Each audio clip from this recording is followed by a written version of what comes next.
Welcome back to the Gfinity Arena, live from the heart of London for the Gfinity Summer Masters 2 Day 1. We're going to get crack on with Group B here. I'm still joined by Lothar and Sotto's joining us on the desk, reuniting your bromance from the last Gfinity Summer Masters. It's good to be home, guys. It's good to be home. We're glad to have you back. It's we're going to get into Group B here, and this feels like maybe less of a difficult group than Group 8. It feels like Group 8 was probably our group of death, if you can have a group of death with two groups. Well, let's take a look at the schedule and see what games we've got left for you today. Obviously, we're going to bring you Greensheep versus Cloudascris from Italy, and that's going to be our game coming up. And then we're going to get into the winners game for that group, and then the elimination group as well. Kevy and Sikri have already played, I believe. Oh, really? Yes, and Sikri won that game. So Sikri is waiting for the winner of this match. So he was scouting out this match too. Yes, he'll be sitting watching to wait for his opponent, which is an interesting advantage, I think, because they got that game underway because they were waiting for games.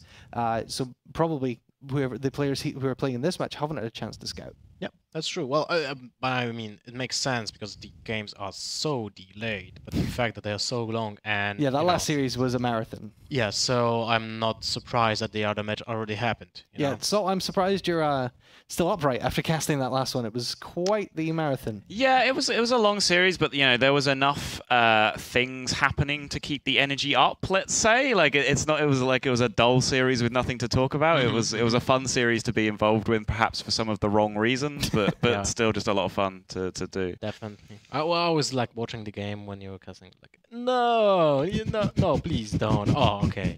You're a caster after Lothar's heart that you're quite happy to criticize as well. Right. The two of you are kindred spirits in that sense. I tend to get personally offended by bad patron play as well. Like I take it to heart. So, well, coming up in our first game, of course, we're going to see Greensheep. Now, you've got to say he's the favorite to take Group B. He's one of the favorites to take the tournament as well. Of course, last year's World Championships he was involved in.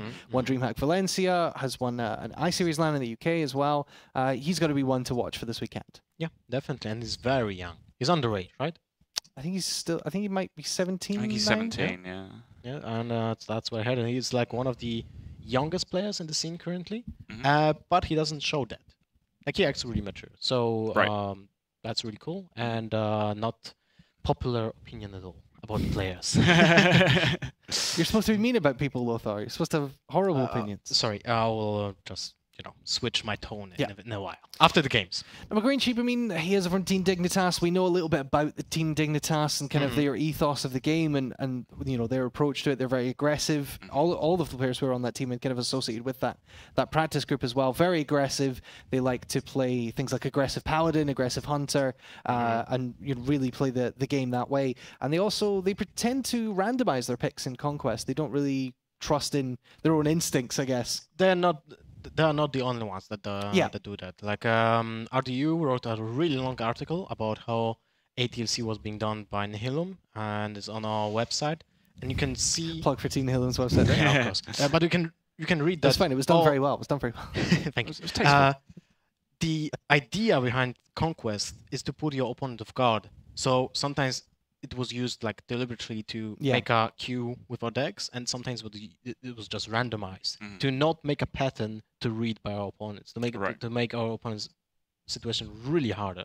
So they can't take any information from you. Yeah, it's just like any advantage that you can possibly get by trying to strategically pick a deck is kind of offset by giving your opponent a chance to read back at you. Exactly. Whereas just by going completely random, you just remove that from the equation altogether. So. Yeah, so I would say Greensheep is going to be one of the favorites to take the tournament and probably the favorite to take Group B. But let's talk a little bit about Cloudascris. I didn't get a chance to speak to him earlier. I've got my notes here in front of me. He is on Team Pwned.it, which you may remember was Quara's team from the World Championships last year. Yeah, it's an Italian team. He plays in a lot of online qualifiers and has played in some small-scale Italian LANs as well, so we talked about that LAN experience being important. He likes combo decks. He used to play Miracle a lot back in the day, but Rogue is his favorite class, but he didn't bring it to this tournament because he doesn't think it's in a very good spot. No surprise here. What's your opinion on the state of Rogue right now, Lothar? It's not the best. It's not top 6, so I would say you favor other classes. Well, this is the thing, when you have to pick 3 classes and it's not even in the top 6, then you don't pick. It's quite hard to justify, even if you like it a lot. Yeah. So basically, like TGT just wasn't a good expansion for Rogue because all the cards Rogue were given was for a Rogue deck that doesn't exist. Oh well, like, I mean, they were given sort of control Rogue cards and almost like some mill Rogue cards as well. So like those decks aren't good. Like the only Rogue deck that is good is Oil Rogue. Yeah, and like potentially like Tempo Rogue is almost good enough. Where if really good Tempo cards came in the set, then that deck could be really good. But those just kind of didn't happen anyway. So yeah, and then when I saw spot. Poison Blade, I was like, it had to happen. The scenario in Blizzard had to be like this. They put out all the cards together. The expansion was made, and they were like, "Wow, we forgot one epic for the Rogue. Okay, let's give him this." It's just because Inspire doesn't work for Rogues otherwise. That's the only reason that card exists. The thing with Poison so Blade is like, say a new player, like generally just a beginner at Hearthstone, they start to play Hearthstone and they're like, okay, the deck I want to make is Inspire Rogue. Like they have to be allowed to do that. You can't rule that out as a thing that they're allowed to do. So Poison Blade isn't a card that's designed to be competitive. It's just to give a player an option if they want to do that. But still, it's so bad. Like, it can be for 4 mana instead of 5, and it still be bad. Right. Then it can be for 3 mana. It can be okay. Yeah. Well, let's focus in on our players here. One other thing I wanted to highlight about Cloudascris is he's been practicing for this tournament super hard with his teammates. Particularly there's 2 of them, in fact. He said they've been practicing 5 or 6 hours a day for this tournament. Wow. So he's been taking it very seriously. He's confident. I'm really looking forward to his decks, though. Like, if he put that amount of practice and preparation for this tournament, I hope that he has some decks really tweaked to the metagame he predicted here. So I'm really curious what he picked. Though I guess, is there a danger that if you're practicing with like the same 2 people all the time, that maybe you create your own like sub-meta of picking against each other, where you're not necessarily getting a wider sample size of what decks to play against subtle? Yeah, that's definitely a valid point. You can easily get cocooned, but I think as long as you're doing your practice right, like even if you have a small practice group, your goal isn't just to play against each other and like live in that circle. It's increasing the amount of minds to do research outside your group. Exactly. So you have more people like getting the general metagame idea. But just going back to the 5 or 6 hours thing, like that's crazy amounts of practice for there are certain players who are career Hearthstone players. They have big contracts with big organizations and this is their job. Like they play Hearthstone. But for someone, I assume that he doesn't have a huge salary deal with Pwn.it, right? So he's doing that just don't be mean about them, the managers. I apologize if you're here. So that's just just a straight up level of dedication, right? It's just I'm gonna burn 6 hours a day into this game to make sure that I'm the best player that I can possibly be. Well, that's motivation, right? Right. He wants to be, I guess, salaried player. Then that's one. He wants to be full-time Hearthstone player. That's the dream, right? And you can achieve that by winning a tournament, a major one like Gfinity.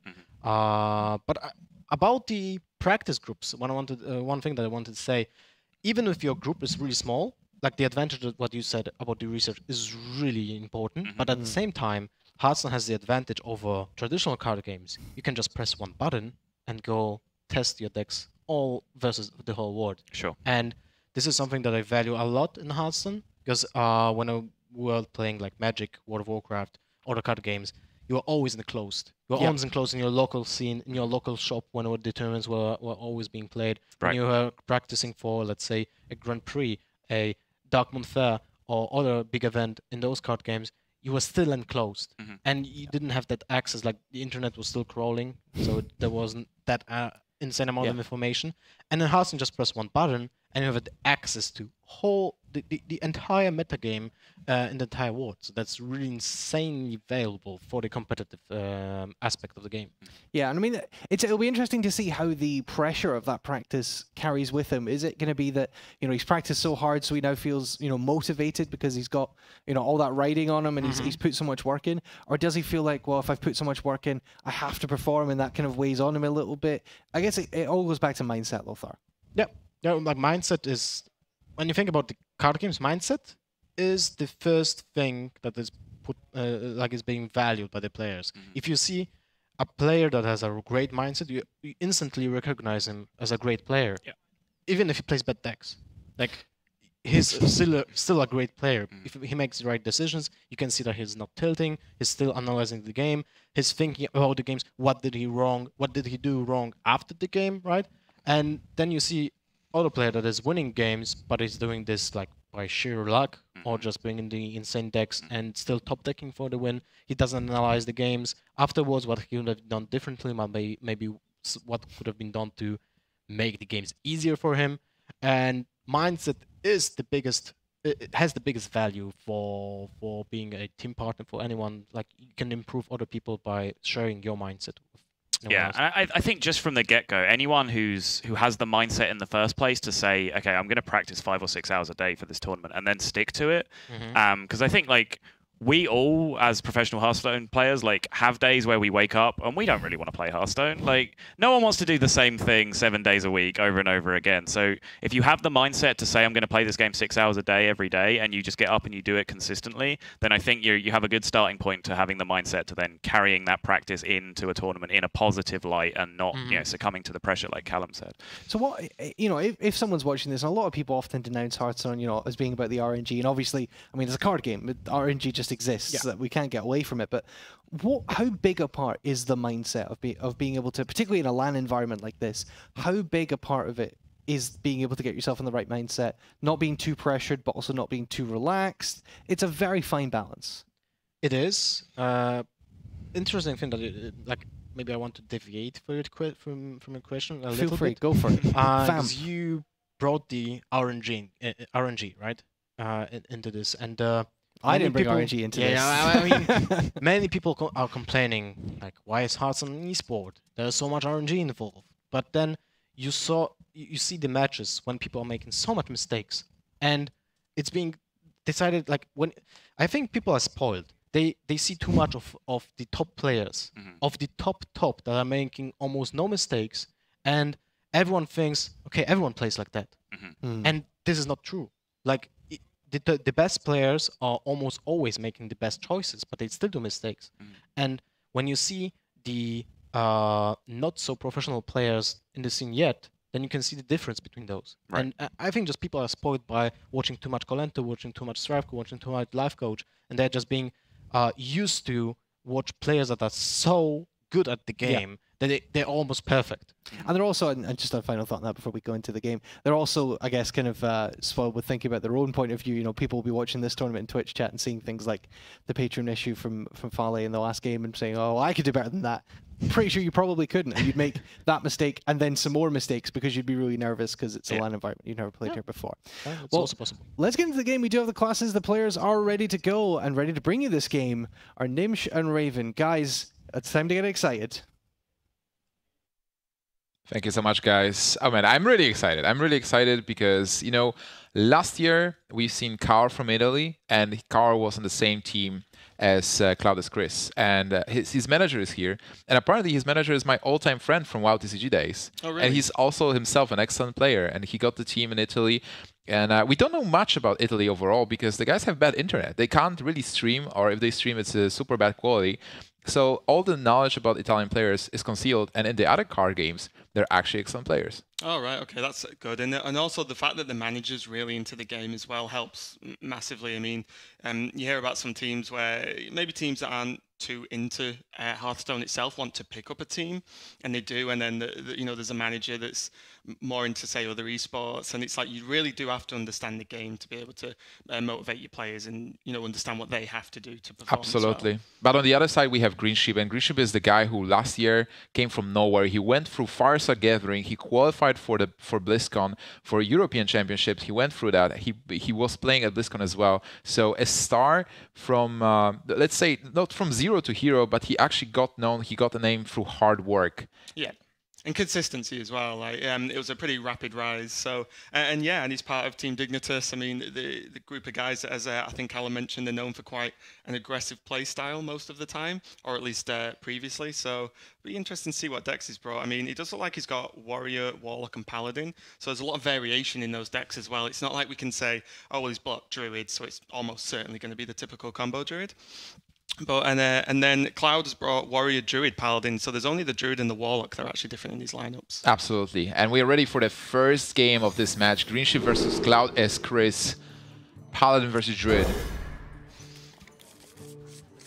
Yeah, we can see with the Argent, Squire, Divine Favor, Blessing of Kings, Muster from Greensheep that this looks like an aggressive Paladin list. And, you know, the Lepanome, there you go. So there's no real surprise there. I think anyone who's playing against or planning to go against Greensheep will almost expect at least 2 out of the 3 decks maybe to be quite aggressive.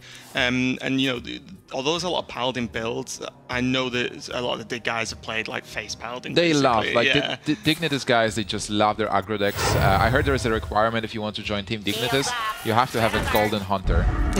That's fair enough. Hunter's a good class anyway, so we do see that from the Druid though, like Swipe, Double Wrath, and a Wild Growth isn't terrible. There's not like, I don't know if Cloud plays the Aspirants or not, but you know, this start isn't terrible. You can actually just, you know, like get some removal down, and if a Muster comes down, then you have the Swipe already. The Ancient of War would be good in maybe 4 more turns, but you know, it's not horrible. But Greensheep's got off to quite a quick start, and they have a Seal of Champions in his hand, right? The +3 Divine Shield card.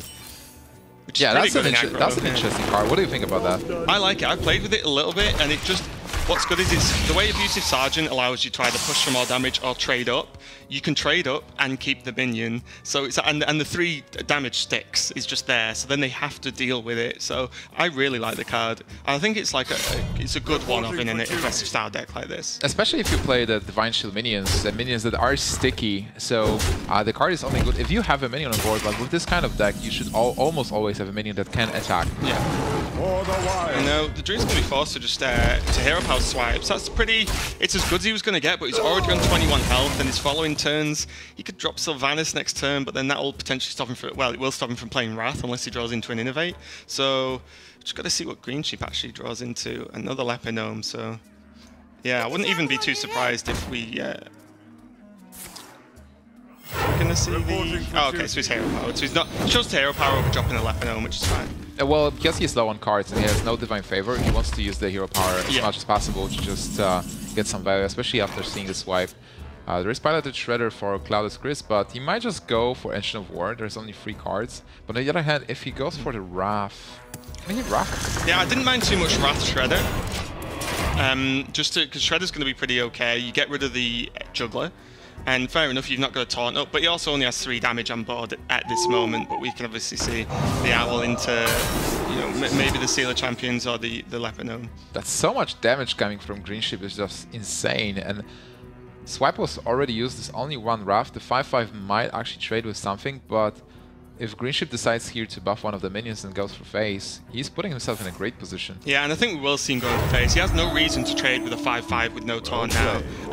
And we see there from the Druid, from Cloud already saying like, I think this game's over, and I can't really argue with that. I don't really know what he could draw. Swipe maybe to stay in the game. Yeah, he can't really deal with this. Even if he kills the 4/1 to limit the amount of damage, he still has to attack it somehow twice. Yeah, and something to note as well, this game for Greensheep has gone as well as that could have gone. This is like, he drew really well, he had the Owl ready for the first taunt, and there's no secondary taunt, so it's not like he can pull up with a Druid of the Claw to then like say, right, okay, you've played 1 Owl, you know, try again and hope for that. There's just nothing, and even now he did the Wrath and trade, but there's still so much damage on the board, and we can see that there's Blessing of Kings and Lepanome, and when you're playing against aggro decks like this, the odds on them with 2 cards in hand not having some kind of instant burst is so small that it's just almost a foregone conclusion. Oh man, it's absolutely painful for Cloudascris. He even brought a green shirt to counter Greensheep, but Greensheep has it. He just needs to attack, buff the minions, and then he does his turn. Blessing of Kings on the Juggler, and then goes for face with the Juggler. There is concede from Cloudascris, and Greensheep takes game number 1 in this match. In very quick fashion.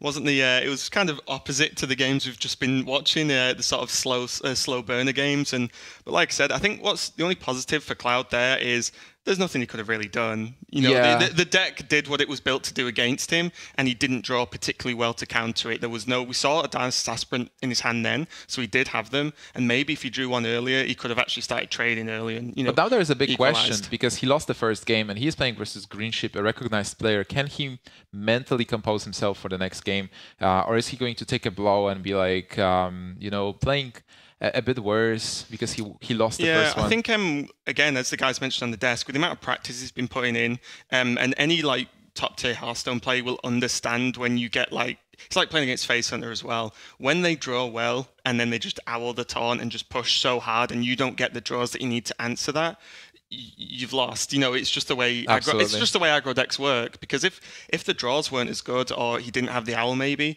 then that game would have been very different and at least lasted a bit longer.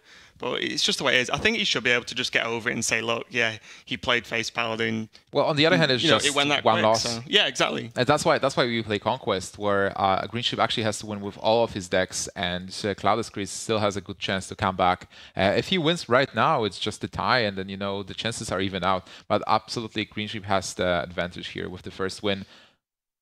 Yeah, and he has so Greensheep's got Warrior and Warlock left. I actually have no idea which Warlock it is. It could be a variety. We've seen Maligos Lock. Have we seen? I don't think we've seen Handlock. We haven't seen Handlock yet, I believe. Yeah, and again, like last Gfinity, we could see someone bring Zoo. I want to see a super aggressive Demon Zoo with the little dude. How is the little dude called? It's not the Knight of Tiny Evil. Knight of Tiny Evil. How's he called? A lot of tinies. Yeah, I think he's cool. Like, I tested it a bit, but the discard Warlock is not there yet. Yeah, and we can see that Greensheep's actually got Warrior into Paladin. So Cloud decided to switch his deck up a little bit, but not really got the matchup he would have wanted, because knowing about like the dig guys a little bit, like they seem to more like, I know Greensheep and I know Blackout, is one of his teammates, favor Patron over Control. Oh, yeah. Like 100%. I'd be amazed if it's not Patron. They do believe Patron is the best deck. Yeah, so they're not running, like getting Patron against Paladin, bit of a blow to Cloud, I think. Especially with the rise of Paladin now, you just have to bring Patron. It's so good versus Paladin overall. Yeah, it's the same when TGT first came out, and there's a few like tournaments straight after when everyone was playing Shaman. Because of the new cards, you still just play Patron because it still performs really well versus it. So it's a great deck. Yeah, I'll be amazed if Greensheep's not brought Patron. So what kind of Paladin we're going to see? All right, game number 2, and that Paladin seems to be a standard mid-range. Yeah, I mean, we see a Coghammer as well, which I think a couple of the guys talked about earlier in terms of that's one of the flex picks in the deck. But against Warrior, it's going to be okay. I suppose it depends what he draws into early. The low sub's decent as well. And the Haunted Creeper, which is an interesting pick. And we did see Mysterious Challenges, so this deck's one of the late-game secret decks, I guess. Yeah, so not that many secrets, but a lot of late-game cards like Lotheb. I would expect Belcher as well. And the Quartermasters, obviously. Yeah, so this deck is something I really want to experiment with going forward. Spectral Knight. Because I want to know, with this sort of late curve, I want to know what secrets he's actually playing. Because is he just doing the aggro Paladin thing and just putting nearly out all of the secrets? Or is he a bit more restricted? Well, we've mentioned that Cloudascris was testing a lot with his teammates, and what it does, you can actually find new ideas and new deck builds. And like we see, a double Creeper, the Spectral Knight, that's probably going to do... It depends against the Warrior, whether the Warrior can just ignore it, or whether he gets into a position where he actually has to deal with the Spectral Knight. And when you can't execute it, it becomes a bit of a problem on 6 health. So let's evaluate Greensheep's hands. He does have Death Spite, which is great, but he doesn't have that much draw. Only Slam, and he can't draw cards with Slam for now. What were you saying about draw? Yeah, that's a great card to pick on 4, because Death Spite doesn't seem that great, and you want to set up a minion. Yeah. I think having the Ghoul is okay, because he's probably still quite unsure about what this Paladin is. You don't normally see the Creepers. So this could still be quite aggressive, because he's played 2 Creepers and a Secret. So, he's probably thinking, right, okay, I've got the Ghoul, I've got the Death Spite, and now the Armor Smith and a Whirlwind. Like, I can clear the board if I really need to. But now he's going to see the Spectral Knight get dropped in. Greensheep's probably wondering what's going on. A bit. He's like, what? Oh, yeah. Okay, I guess. And there's definitely something to be said for, like, surprise cards in your deck. Like, does Greensheep know he runs Spectral Knight? I have no idea. But, running the 4-2 in the 2-4, sorry, in and Death Spite in is probably as good a clear as he was going to get on that minion. So after seeing all those cards, who do you think has an advantage overall? Is it still in Patron's favor? Because Patron is so good versus Paladin and can always do Whirlwind and clear the board? I think that at this point, with the 4-4 Creeper now, it might get to a point where Cloud can actually get too far ahead and sort of rush the game out. He's going to play Lotheb this turn. Maybe not now because of the Noble Sack, but then he can follow up with Mysterious Challenger, and it might just push so far ahead that the warrior can't catch up. Because we still don't see a Warsong commander. We don't see frothing our patrons, which are what you want to actually just win. You win the board, and then you just keep pushing. The thing about Patron is that a lot of people say there is no hard counter to Patron, but this is the list is almost the same all the time. So you can practice versus Patron a lot. And I would say that that's why he kept Lothab in his opening hand, and right now he's using it to deal a lot of damage and set up a board for himself. Yeah, and one of the typical sort of turns around this time against Patron is the single charge of Death's Bite with Patron and then in a rage to generate a board. Or a Whirlwind. And Lothab, and Lothab just stops that. The Lothab does die to the weapon, but there's no Patrons happening this turn, or at worst turn, which is fine. Yeah, but Greensheep is able to clear that Lothab and the Spider as well. So only a 1/1 Spider that doesn't do much, but it's always a minion. Yeah, well the thing is now, like, he's had to force in that execute, and that's his whole turn and has nothing left. And now the Mysterious Challenger comes down, and he does play enough secrets to actually have a full tree. Yeah. So now he's used execute though. How does he deal with the Avenge target? Enter Riddler Din. There we go. So he's gonna slam. He probably needs an execute, or he's not gonna. Oh, he doesn't have a weapon, so he can't attack. I imagine we're not going to see Warsong charge, because it just gives your opponent a better board and you don't have the answers. Do you really have to attack? Like, you know, no, I don't think you do, yeah, at this position. And which minion do you play? Because there is Repentance, right? That's a good point. Is the Ghoul worthwhile? Because then the Ghoul sort of deals with the 1/1s without proccing his secrets. Because the Creeper will go to 2/2 with Competitive Spirit. Yeah. But he isn't going to use the 6/4 to kill a 1/1 Ghoul. So, well, you might think that, but there is the True Silver Champion as well. But Ghoul makes I'm just sense. thinking out of what he's got in his hand. Yeah. Is there... Because again, if he plays Taskmaster, he has to Whirlwind to stop the Competitive Spirit going off onto 2 tokens. But if you Taskmaster, then the secret will proc. So you get Avenge on something. Yeah, and then it just gets progressively worse. I think the Ghoul's just the best play. He's just got to go for it. So the Repentance is there. Makes it a 1/1, but the Ghoul's definitely the best target because you don't care about the Ghoul's health. And there is a Competitive Spirit as well, so we're going to have 9 damage on the board. True Silver. It's looking good for Cloudascris for now. Yeah, I think it's really early days for the Secret Paladin decks. Oh, Silence. So people haven't learned how to actually proc the secrets and how to deal with them in the most optimum way. But top decking now is pretty damn nice. The trick is to set up the secrets in a way so that they can't really interact with them. Yeah. Even if they know what the secrets are. Yeah. I think like there's that point where you have to chain the secrets because it's what happens when you attack, and you kind of have to attack to win. But like the way you do it and the way you use your answers on that, I think is really key. But Owling the Ghoul's really nice because then it stops the Creeper just dying to the or the first half of the Creeper dying to the Ghoul. I really like going all face here with True Silver as well because he's on 17 health. Like, what's he gonna do? Yeah, absolutely. There is a secret as well. So even if he goes Warsong Patron, it doesn't do anything here. Yeah, this is really strong. And like I said, I think with the draw and this is really interesting deck. So the Creepers and the Spectral Knight put on so much pressure that the Warrior couldn't just be like, yeah, I'll clear you 1/1s, armor up a bit, and then cycle into what he needs later. So there is a Noble Sacrifice, there is an Avenge, and a Redemption. And Redemption, yes. So the Noble Sack will, unless he draws into Execute or something, Noble Sack will bring back the 2/1.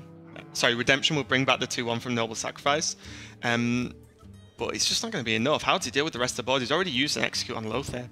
Absolutely. The amount of pressure Cloud's put out is actually insane. You might be forced to Battle Rage, maybe.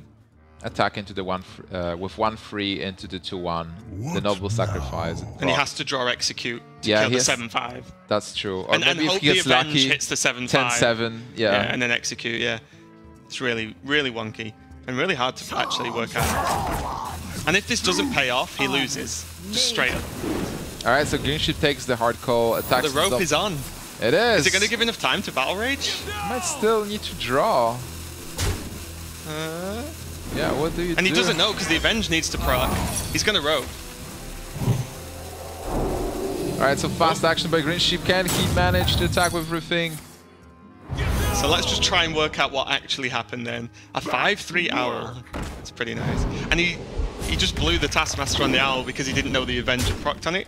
Oh no, the Whirlwind clears that. Oh, that was actually really good from Greensheep. Yeah, but he's still dead. So Greensheep concedes and Cloudascris takes game number 2. Yeah. The play made under that much pressure actually worked as well as it probably could have worked without drawing an execute. But yeah, like I said, it wasn't enough. The amount of pressure he put out with that deck is insane. I already want to see his list. What do you think about the list? Because it's a bit different. Yeah, I think I like the idea more of everyone's been playing the aggressive version of the Mysterious Challenger Paladin because it's just simpler. It's just easy. Yeah, just play minions, then you follow up with Mysterious Challenger. Yeah, and then you should just win. But a more late game gets even more interesting because the Mysterious Challenger is the real big threat in the aggro deck, like you big one. But if you play a deck like that, it's like, well, you've had to execute Lotheb, so then what do you do when Mysterious Challenger follows it up? I mean, that worked out really well for him. Obviously, being able to put the Spectral Knight, the Lotheb, and then the Challenger, it's as good as you're going to get. I love the Spectral Knight, because Spectral Knight is a minion you play before Mysterious Challenger, and a minion is really tough to remove. 6 health and can't be targeted by spell, so how do you kill it? And then with Mysterious Challenger, you ensure that this minion is on board, and all the secrets proc, because if you just play Mysterious Challenger, it's not that great. You attack into a minion, the Noble Sacrifice, well, you attack face, the Noble Sacrifice, everything goes into the Challenger, and it can be easily removed. But if Spectral Knight gets Avenge, suddenly it's a 6/7. If it gets Avenge, it needs, it'll be a 7... 6/7. It's 4 attack. No, 7. Avenge yeah, it's 7. So if it gets Avenge, it just needs a BGH to deal with. But also, if you deal with it and it gets the Redemption, then it's still a 4/1 that can't actually be targeted by another spell, so you have to run minions in again. Well, Redemption really probably will not work because of the Noble Sacrifice. Yeah, true. It's just whether if you're in positions where the secrets are already played and things like that. Because it's the thing about this deck as well. Like you do get in a position where you draw secrets because you play so many of them. But you look for the value from the redemptions, like with the mini bots and things like that. So that you gain the Divine Shield, and with Spectral Knight you gain the ability for it not to just be like pinged down or anything like that. You have to deal with it with a minion. Absolutely. All right. So 1/1 Paladin out and. Yeah, the guys have actually already locked in, and it's going to be Greensheep's Warlock versus the Druid again. So Greensheep again, Greensheep's decided to change his class from a not play patron, and Clouds decided to flick back to his first class for Druid. Because I think that's a good mind game. He could, Cloudascris could actually expect a patron. So maybe he has this Druid tweaked to try and counter patron as it is. And Patron was struggling with Druid if Druid is really rampy, and before you can actually unleash Patrons, turn 5, 6, 7, if Druid has those big taunts on board, that's the problem. So we are going to jump into game 3. It's an aggressive Warlock. It's an aggressive Gadgets and Jouster? What? What is this card? I think I saw the live coach playing this. Did he play this in Paladin? I think the live coach actually played it, yeah. Deck, right? Yeah. It's kind of good playing it. It sort of made me think about it. I didn't really pay much attention to the card when it was released, but you think about it, it's like a better Zombie Chow because it doesn't heal. And if you play in a deck like that, is it really a better Zombie Chow? Well, if you hit, yeah. But you play it in a deck where the odds on you hitting are higher than normal, I guess. And he missed, so it's just a 1/2. It's where's Goldshire Footprint? Yeah, I take it all back as well. It's not aggressive Paladin, it's Handlock. Aggressive Warlock, it's Handlock. But with Gadgets and Joustering. So maybe he's testing Jouster instead of Zombie Chow. Yeah, true. And it also makes sense and because if you have big cards, you should hit something that's actually better than your opponent has. See, the Clouds actually got pretty reasonable. He's on 5 mana already, which is insane. You got the double Wild Growth. That's right, and also he has the Keeper of the Grove for a possible Twilight Drake.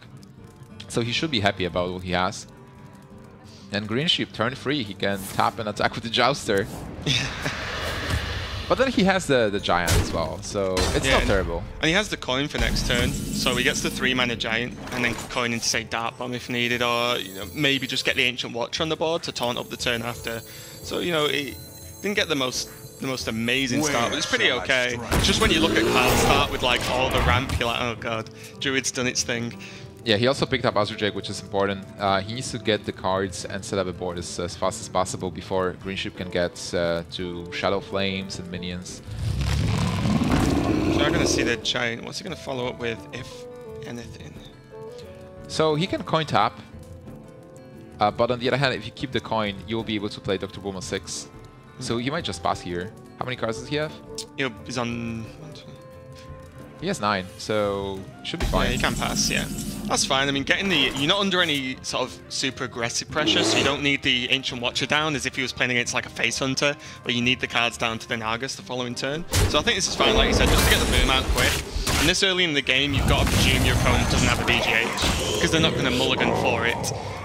Because again, like, do you mulligan hard for BGH if you don't know what Warlock is playing? Because this is Greensheep's first game of the day, right? Yeah. So no one's seen his decks yet. So there's no scouting going on. Group B has just started. This is the first match. Well, actually, one Second match. game. Yeah. Alright, so Shadow Naxxramas is actually pretty good against Handlock if it's not removed, because if played early enough, it might outlive the AoEs, and then with the Savager combo, you can just one-shot Handlock. Sylvanas seems okay, because it kills the board as it is for now, but on the other hand, you're not gaining anything. Yeah, the problem is like Greensheep only loses a 1-1 for that sort of negative trade into the Sylvanas. So it's okay, but not great. But then again, if he just plays the Drake, then it just straight up dies to Lotheb, and Lotheb doesn't die, so... Yeah, but he can shapeshift the 1-1, and then next turn he might be able to shapeshift Lotheb. Yeah, that's true, actually. That's unless it gets the buff of Defender of Argus. By the way, Greensheep is playing double Defender of Argus. Where in the original Handlock, before TGT, he would play one Defender and double Sun Fury. Yeah. So just go with the play. He plays the Drake, which I like more than Sylvanas, just because you cycle as well. So you draw a card, try and get into a bit more of those key cards, maybe get a BGH that you know now you're probably going to need. Yeah, I absolutely think he needs to have more cards, so entry on the floor here from that Azure Drake is actually an amazing pickup. Dr. Boomer 6! Not bad. Okay, so for Cloud, he needs to pick up the Savage Roar, and with Savage Roar he might be getting closer to lethal if there is no blockade, but Greensheep has all the stuff he needs. Yeah, we're going to see Sylvanas here. Are you sure? That lore is not terrible as well. Yeah, I'm just thinking with Sylvanas, the bombs can always go wrong and he could steal the 7-7. So you sort of put that on your opponent's side and have to think about how he plays it. He's just going to go for the card draw though, a bit more of a safer play. And again, to just dig into those, more of the tech cards he needs, like the BGH. Yeah, he absolutely is digging for the key cards to finish the game instead of going defensively into Sylvanas. The problem with Sylvanas is that if there's an Iron Begal, you're really not gaining anything. Yeah. And you have to expect Iron Begal from Warlock. They play two of them. Yeah, that's true. And he's not seen any so far, so... And his hand's pretty full. Handlock's doing its thing.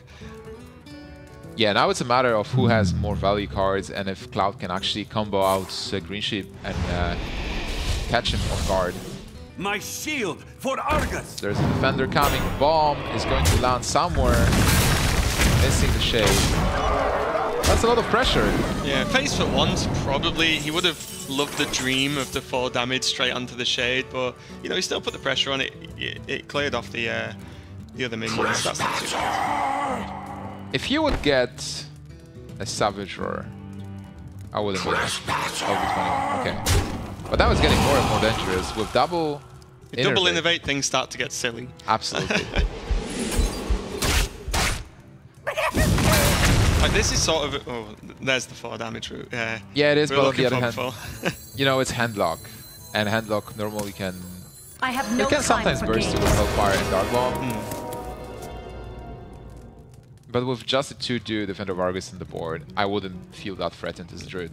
And the problem with Handlock as well is, unless you can put yourself in a position where you've built up a taunt wall, it's not like you can freely do things like Hellfire and tap, because again, from this point onwards, you are playing around the combo or potential for the burst damage. And if like Hellfire seems like the right move here, and you don't put yourself straight in combo, so I quite like it. It's just what the follow-up is. I suppose the Drake is probably the best follow-up, and then try and build the taunts the following turn with maybe Belcher and Argus. That seems like a pretty solid wall, and then just build on it from there, because your opponent's on 14 health. I wonder.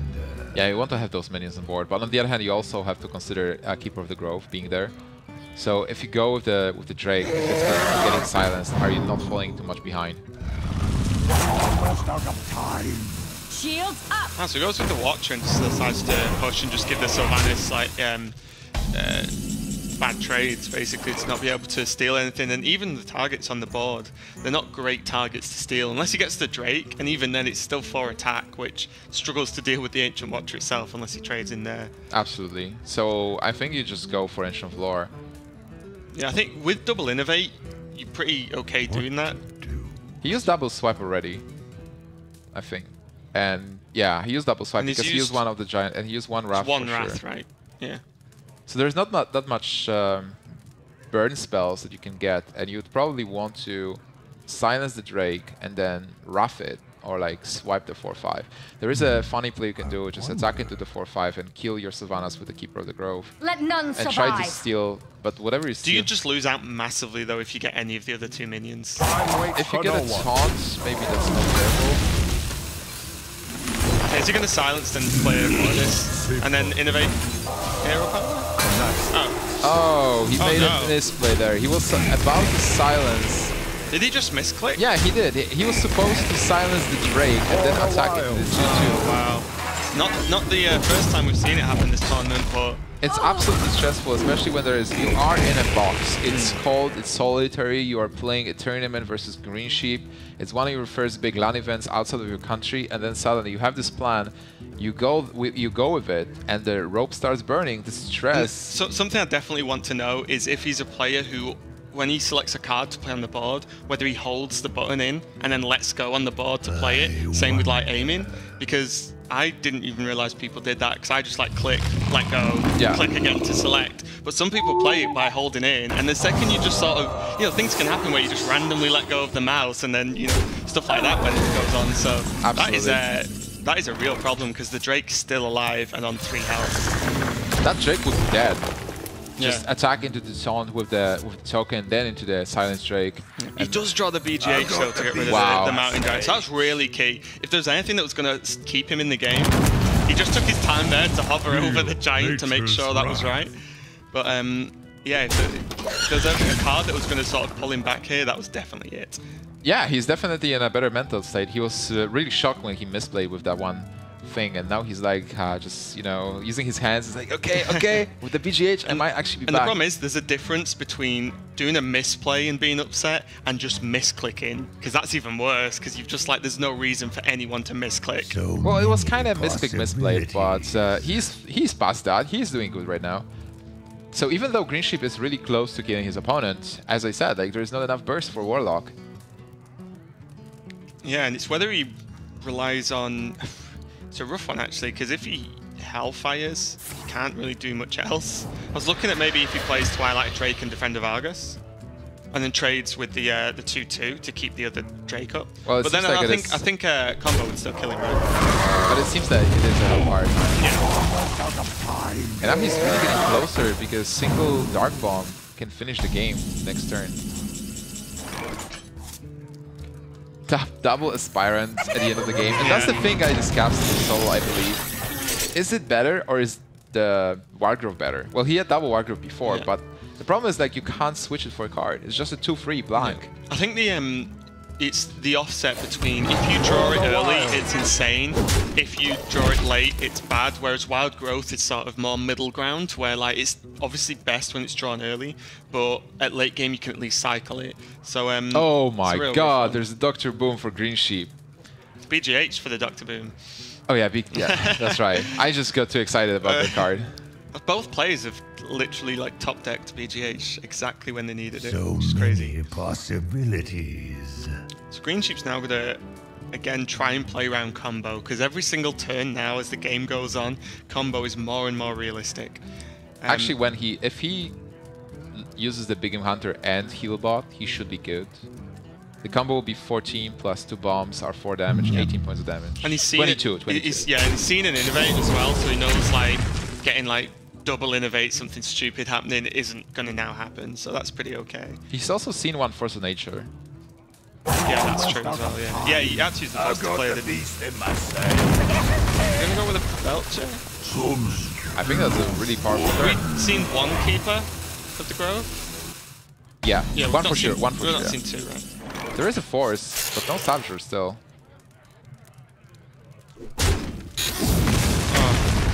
Probably the worst target out of all of them. He just wants to say well played, and that's it.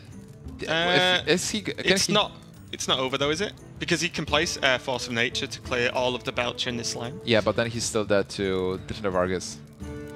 Yeah, he doesn't know that though. Yeah, he doesn't know that. But you know it's hopeless. He can survive one more turn, right? And you just do. Especially if you use the second Force of Nature to clear, you know you had no more tools in your deck to win the game against Handlock. Yeah, that's true. The Handlock's on low as well though, but I suppose he's not seen Molten Giants either or Heal Bots. Yeah, so, you know, the odds on the Handlock losing this game at this point is pretty slim. Alright, so it seems that's it. 9 points of health, and Greensheep has 8 on board, and he has the buff as well, plus to integrate the shapeshift. Oh wow, actually. Yeah, it stays that was brilliant. Yeah. I was just going to say, he's going to hero power the 4-1, right?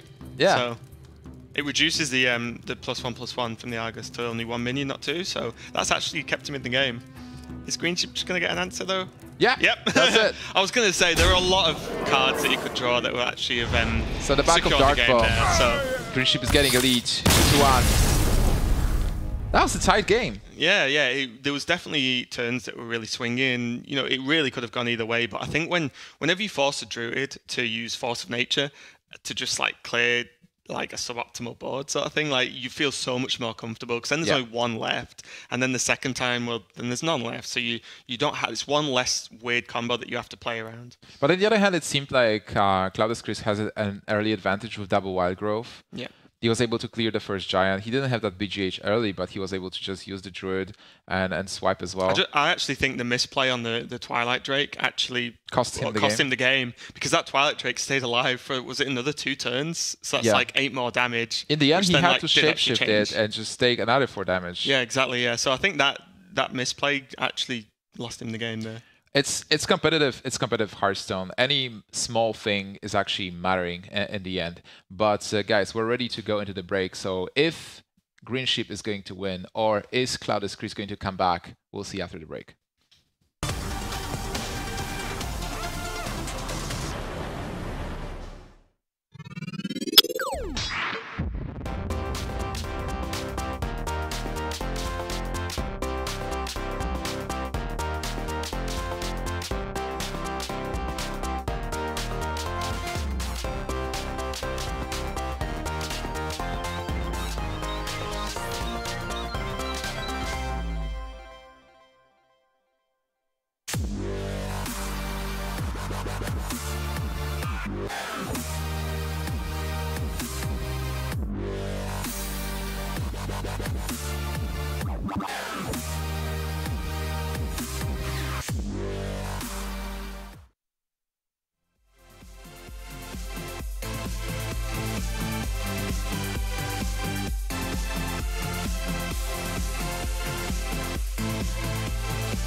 Sunlight begins to fade now, and I feel like I'm losing time, but I don't know how I'm here.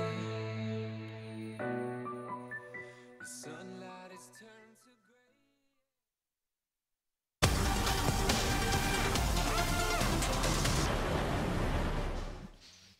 Hi guys, and welcome to Gfinity Summer Masters. I'm your host Nemsha. I'm joined here by Raven. Well, can Greensheep take it? or can Cloud actually come back? If Cloud doesn't let himself get too affected by the misplay in the previous game, I think he's got a good chance. We've not seen his Warrior deck yet, so we're not 100% sure what he's playing. But Greensheep's now sat on Patron Warrior to win 1 out of 2 games, and 1 versus the Druid, which here and there, I think we heard Monk's stats earlier about Druid being actually favoured in the statistic. Monk has a lot of stats. Yes. Yeah, Monk has all the stats. But, you know, Greensheep's going to be pretty happy with Patron. Again, all day we've discussed how powerful Patron is, and being able to win 1 out of 2 games. But on the other hand, we've seen excellent players lose with Patron before, even go 0-3. Yeah, that's true. That can always happen. It's just instead of, say, relying on his face paladin or something like that, which can just get like blocked pretty hard against the Warrior, for example, so that might be a quick loss. Relying on his own Patron Warriors, he's got to be pretty happy. He's in a strong position, and Greensheep's got the experience as well. All right, can he get also some luck? Game number 4 is starting. Greensheep on Patron versus Cloudascris playing... Was that a Contra Warrior? No, it's Patron. I think. Yep. Yeah, it's Patron mirror match. Oh man. So I'm interested to see if any of the guys, because there are a few sort of stylistic picks that Sol was talking about earlier in Patron and how the decks are built. But it'll be interesting to see how different these guys' decks are or how similar they are. So let's talk about the matchup first. In the mirror match, what do? You basically try to unleash. There's like 2 strategies. First. Yeah. Obviously, you want to draw a lot of cards. You want to have as many cards as possible, and then you might go into Patron turn, where you just Patron, Inner Rage, Whirlwind, have a couple of Patrons, and your opponent might not have a chance to deal with that if you go early enough. But if you miss your chance, you have to just wait. Yeah. It's like a stand-up fight where 2 people, they have the guns, but the one who shoots first loses, because the other is just going to kill you with the Frothings. Yeah, exactly. So like you can build the Patron board and try and win that way, but if someone does that to you, then your answer is, right, I'll draw Frothings and use all these Patrons against him and just buff my Frothings and win. It'll be interesting. There's even like the different style plays, whether people even go if they have the Patron turn 5. Do you always go for it, or you know, like do the players maybe prefer holding back a little bit and just trying to get more value out of cards like Emperor Thaurissan? There's also a couple of silver bullet cards like Harrison Jones, who can absolutely destroy the rotation of Patron. And there's even decks that people brought to tournaments with Brawl, like playing a Brawl, just to like really try and like get so far ahead in the match. Alright, so Greensheep, I believe, is going with the... So this is the typical Patron turn 5 that you want. You want the weapon on the second charge, you enrage 1, build a board, and now Cloud has to deal with it. Cloud is absolutely upset about it. Feels like, okay, I guess I lose. Yeah, and that's how it feels a lot of the time, actually. He does have Execute and his own Despite, but he can't deal with the last one. So there's going to be a 3-2. So he can't deal with the board? Yeah, there's going to be a 3-2 and a 3-3 on the board, right? If he attacks one, executes the other. I mean, maybe he doesn't even attack. I've not played, like, Patron's not one of my top decks, so I've not played tons of games. I've played a bit, but especially the mirror, it's so intricate because the deck's so sort of high skill cap that when you look at the mirror as well, it's just like, oh, it's nuts. Well, you need a... I don't even know what you need. Like, this is hopeless. If he executes the 3-2, or like slam the 3-2. He can slam the 3-2, and then the 5-1 is not a problem. You can like even enrage it. But then he can't deal with the 2 if he slams, hits 1 3-3, the other 3-3 spawns a 3-3 and becomes a 3-2, then executes that 3-2. You leave just 1 Patron on the board, right? I think. If you slam the 3-3 and then you slam the 3-2. If you slam the 3-2, it just dies. Yeah, and then you attack in there was 2 full 3-3s. You attack in the 3-3. Your Whirlwind hits the other 3-3 to make a 3-3 and a 3-2. Yeah. Then execute the 3-2 that's left to leave the 3-3 on the board. Yeah. That's one way he could have done. He didn't go with that play. But yeah, it's definitely rough. And now with the goal down, is the game just over? So what he can maybe go for is just try to get 7 minions on the board and then get them really low, and maybe a double Whirlwind will actually clear. Yeah, but he has 3 for 5. Can you really do it though? So he can attack in, and then he can Warsong Commander Ghoul to another Whirlwind effect, and then he can Whirlwind. if that's enough, I'm not 100% sure, because like I said, I've not worked out these scenarios as much as I probably should have, but that is something he can do. All right, so wait, with. If he just plays Ghoul here, the Ghoul of his own, and he attacks the Ghoul, then we have some patrons on the board. Then he attacks one of the, I guess he attacks face with the Death Spite, and then he Whirlwinds. I don't know. Yeah, I can't see that I don't think far. there was a way to, because the problem is you proccing each Whirlwind effect singly, which even if the board's filled, the new patrons don't take 3 damage total over the 3 and Whirlwinds. some patrons die, so it's actually more space for the new patron. 3 twos, and yeah, so it wouldn't have worked. So right now he just has to wait for his moment. Yeah, he pretty much armor up past that turn, right?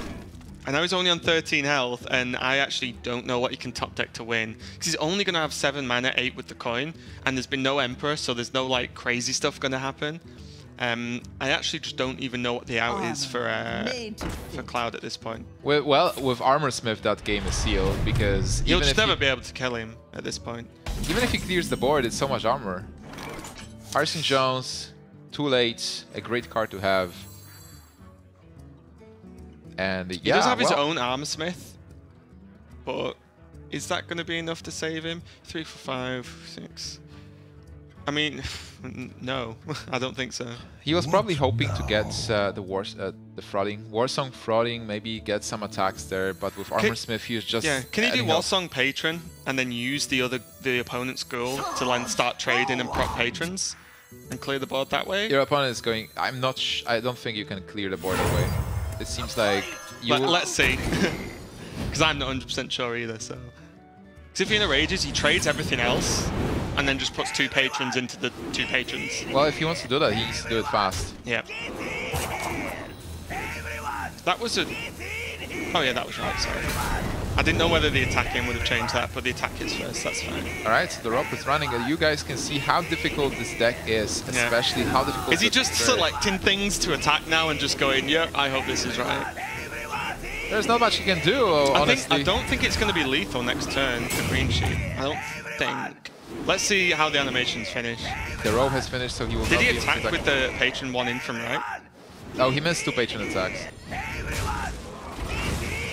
He would be able to clear and get like 2 free ones. Yep. I think he did that as well as it could have been done in that time period. Absolutely. It's a super high pressure deck, like playing it on its own against other decks, but when you're playing it against a Patron Warrior as well, you really just don't have the time that's needed to really, fully map out exactly what can happen. But now what can Greensheep do? Because he is in no way to finish the game yet. He has 9 points of damage, so he's 4 damage off. He might go with the Battle Rage to see if he can get something. Yeah. I think at worst he can kill all the patrons. If he picks up, he'll sack his own patrons because he can kill 2 of the patrons with the patrons and then slam 1, weapon 1. So he can clear, but he'll leave the Warsong up, and he doesn't know what his opponent has, and his opponent has the 1 charge of Death's Bite left. On the other hand, Greensheep is in great position health-wise. He has 31 health, so if he kills Warsong, he should be in a... Have you seen what Frothing Berserkers can do to 41 health? Yeah, but then like he needs to kill Warsong. Yeah, that's what. But yeah, if he leaves Warsong up and any patrons at all on the board, your opponent could well have the Despite Whirlwind effect, which he has, another Whirlwind, and 2 Frothing Berserkers, and then you're just dead anyway. It seems really weird, but because Cloud seemed like he was losing, so he gave up hope. But right now, he's still in the game. Yeah. And if he plays Hearthstone Jones, he can deal with the weapon. He can get Armorsmith as well. Yeah, I'm surprised we don't just see Harrison straight away, because what's his play if he's not doing Harrison this turn? I think he needs to play Armorsmith at some point as well. Yeah, you'd always just drop Harrison though, right? For another Armsmith. I mean, Greensheep's done as well as he could have done, leaving the patrons at 3-1, especially with your opponent having the Despite proc, so they're not going to spawn anymore unless he has another patron. So that was pretty as good as Greensheep could manage there, but the game might actually swing the other way now. Because even Emperor, what's Emperor reducing that you care about in Greensheep's hand? It's not a lot. It's actually amazing. Oh, there is a patron. Yeah, well, now never mind. Now he has everything. He has patron, he has Warsong, and he has a Whirlwind effect. Yeah. But it seemed like Cloud just gave up and he's still in the game. It's not the moment to give up, especially in this game. And Lothar was talking about the mindset. Yep. Mindset is really important. Yep. Especially in like high pressure matches. Like this is as much pressure as Cloud's probably ever been under in a match. So just go for the mission venture to execute. That's pretty nice. Look at Greensheep. He's so focused and so chilled. It's like, yeah, just playing Hearthstone. I like Hearthstone. Yeah, and again, as the guys mentioned, for his age, he's super mature and just like so chilled out. He just doesn't care. He's just relaxed, sat back in his chair, having a good time, playing some cards. I'm made to fit. So a lot of people say like you're not getting why are you getting stressed playing cards or like a computer game? And yes, you do. The toll is enormous. Especially also it's really tiring as well, because also bear in mind these guys have actually been here since this early afternoon, and they were flying here from their own countries. Yeah, they have the pressure of the. I think Greensheep's well. Greensheep's from the UK, and I even think said he was traveling for like 6 hours because the way his trains worked out. Yeah. So you know, and they've been sat all day in Group B, just like watching the games, hanging about, but not actually playing, which I know a few of them wanted to. So maybe there's definitely a level of fatigue there. With 2 Armor Smiths down and a 2/2, it's definitely scary when your opponent still has patrons left. It's so crazy, but if Cloud actually picks the Warsong Commander. Yeah, it could just be game. He has 3 Whirlwind effects. He couldn't use them all though, the Ghoul, I suppose. I mean, Warsong into double Frothing Whirlwinds and attack the weapon to get a second Whirlwind, and that should be enough. Greensheep is actually... It's normally always enough, like regardless of health. And for Greensheep, it's also awkward because if he goes Warsong Patron, that's the second patron he's going to use. If there's any chance to get rid of the patrons. I think this is okay. He's not under any like major pressure on health, really, unless a crazy Frothing turn happens. Well, actually, just Warsong, and I think with Warsong that will be enough. Because with Warsong, that will be 6-7 minions on board, so every Whirlwind is actually 14 points of damage. So for Whirlwind, normal Whirlwinds, and then plus the weapon, plus the minions. Yeah. And like the minions would probably trade after the Whirlwind to gain even more damage. Because the Armor Smith gives the Frothing 2 instead of the 1 attack from the Armor Smith as well. That would be actually exactly 40 points of damage. I'm trusting your maths on that. I'm not even going to try.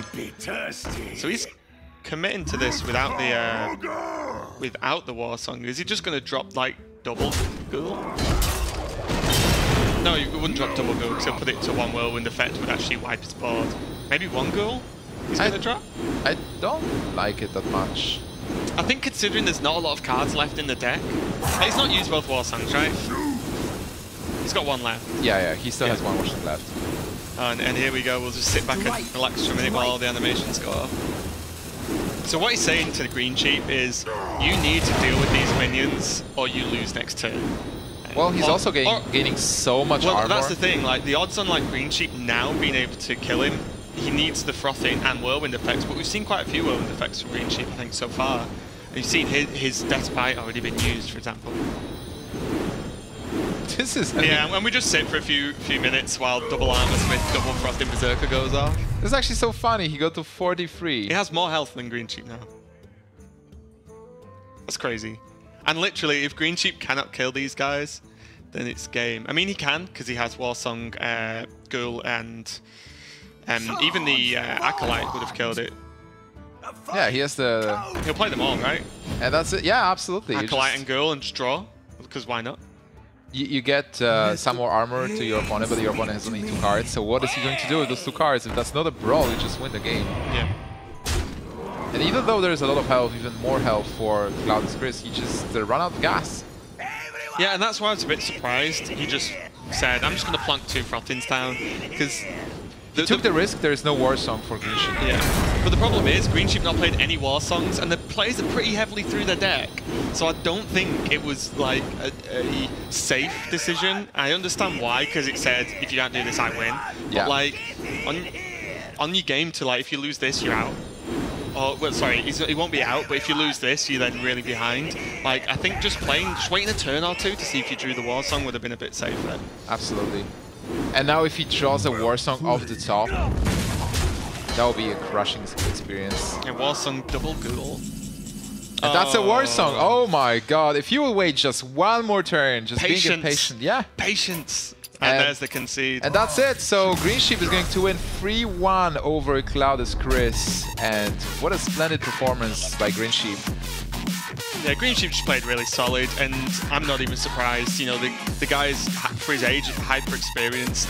He's been to a million lands and played in them. You know, he's played in BlizzCon. So it's just not a surprise. And I don't think Cloud, other than the end decision about the patron, and I'm not like a massive patron player, so I might not be right with this, but I would have waited a bit because you had all the whirlwind effects. Absolutely. I would have waited because he wasn't going to die next turn, or he wasn't really in a position to die. But other than that, Cloud played pretty well, and I really like his Paladin deck. So yeah, I think he could still qualify because this is just his first game, so he just needs to win 2 more now. I think it goes much easier from the second match. Like first match here versus Greensheep was absolutely crushing for him. The pressure, he was cracking under the pressure. Yeah, and when game 1 is against top seed in the group, like it's just like, ugh, you know, first game. But now he's like, okay, now I can't lose, and there is obviously still the pressure somewhere there, but he might be a bit more relaxed because the first experience is over. He lost, so he's like, okay, now I win or lose, but I will try to do my best. Yeah, because like on paper now, his hardest game is finished, and now he can just focus on the next 2 games. So yeah, I think he'll be okay. I think he'll just have to just relax a little bit, and that's it. So, but you know, I'm sure the guys have more to say on that patron game than we do. Yeah, absolutely. But it's definitely not going to be easy. So, guys, take it away and tell us what you think. Thanks, Nimch. A comfortable performance there for Greensheep in his first game, winning 3-1. I think both of these guys have some thoughts. Sol, let's come to you first, because I do kind of look at you as something of a patron expert. You're saying you've got like 1,500 patron games on, you know, you were my patron coach. So take us through that mirror there and some of the mistakes that were made. Okay, so first things first, we all know this. Generally, first person to generate patrons in the mirror is heavily favored. There is a couple of lines you can take to come back from that. There was one that he didn't have available and one that he did. The one that he didn't have available is just coining Emperor. And then you just have, like, if your Emperor then hits a Warsong and a Frothing, you have the potential to just survive for enough turns that their big 7-board patrons just end up killing them on the backswing with Frothings and Whirlwinds and stuff. The line he did have available was just filling the board and then clearing it. Oh, there was a third one. He could have just played his own patrons and be one ahead. Right, yeah. He could have actually generated 1 more patron than his opponent on the immediate turn, right? Just on turn 5. Just turn 5 you play on patron in the Rage Coin Whirlwind. So he had options. He also could have gone with playing Unstable Ghoul, which is a really counterintuitive play in the patron mirror. But you put so many patrons on the opponent's side of the board that he had a second Deathspite swing lined up, and he had at least 1 Whirlwind in his hand from what I remember. So once you filled your opponent's board with patrons, that's actually a really effective clearing tool for you to start fighting back. So he had lots of options to do. The thing he chose to do was do nothing, which just cannot be correct. He ended up like nearly stumbling into a win because of, if he'd have actually like executed the play on turn 8 with the Warsong patrons properly, he actually would have cleared the board, right? Because he missed 2 patron attacks and he left 2 patrons on the opposing side. Well, they were trading anyway. But there was the next turn when the Emperor was being played by Greensheep. And the Armor Smith was left on board when he could have not played the additional Whirlwind because the armor was irrelevant anyway. And you trade both Armor Smith into the Emperor, you still have 2 Frothing Berserkers big enough to threaten lethal next turn anyway. And nothing to bounce patrons off. And yes, and there will be no additional target for the patrons. So that was very important. And yeah, that didn't work out. I mean, that was the turn. You either sit and watch what's going on and wait for the Warsong commander, or just you go clear and kill your own minions. And it turns out, like, if he'd have just waited, his next card was Warsong commander. I mean, you can't be results oriented in Hearthstone. Like, he had 13 cards left. He had no cycle in his hand. So I think sitting and waiting for the 1 Warsong commander he had left would have been wrong. But it turns out that if it is one of those games where if he'd have made the wrong play, he would have won the game. So you also wanted to highlight some of the handlock play. Druid versus Handlock. The casters were talking about it as a misclick that he pointed the silence at the wrong minion. Actually, he just picked the wrong Keeper of the Grove option. The correct thing to do that turn is just steal the 4/8. You just force of nature to clear out the other minions, and then you shoot your own Sylvanas and steal the 4/8. So there's like, sure, he may have ended up misclicking, but it was a misplay to start with because he picked the wrong Keeper of the Grove option. So like twice, because first you choose the option to actually deal damage, and then you choose to hit your own minion. Right. And not his minion. Right, yeah. So that was a long way off being the right play. And then even afterwards, he just randomly decides to innovate hero power. Like, that was really weird as well. So, yeah. That was such a counterintuitive. Like, it felt so rushed at the end. It was just like, oh, I've messed up. I need to recover, but I'll just throw it innovate in hero power. That was the thing that I was talking really long time about the mindset, about being... about playing patiently, about thinking through your turns, and it was so clear he got flustered in that moment. Yeah, it's like that's like the prime example of tilt. Yeah, yes. That's how a player that is tilted. That's how that player that's that's what a player who's on tilt looks like. Yeah. And to improve after that kind of game, you just have to sit down, analyze it really calmly. What have I done wrong, and what can I do to not do this again next match? Because next match is about being eliminated, and that's even more pressure than in this match. So he's got to go right to challenger stage against Kevy C, who lost his first match against Secret. And I'd say I think Kevy C is potentially a tough opponent. He's has a team. He has a lot of he's coming from Sweden, which is a very famous country for producing esports athletes. And I know last night when we were all hanging out and meeting each other as we all arrived, Kevy C went up to his room with Hoy. The two of them were rooming together to practice rather than stay with us and socialize. So he's going to be a tough opponent for them. But we're not going to see that game. That game's going to be over in the challenger stage. We're going to bring in Greensheep versus Secret in the winners match of Group B. Don't go anywhere. You're watching the Hearthstone Summer Masters 2 at Gfinity.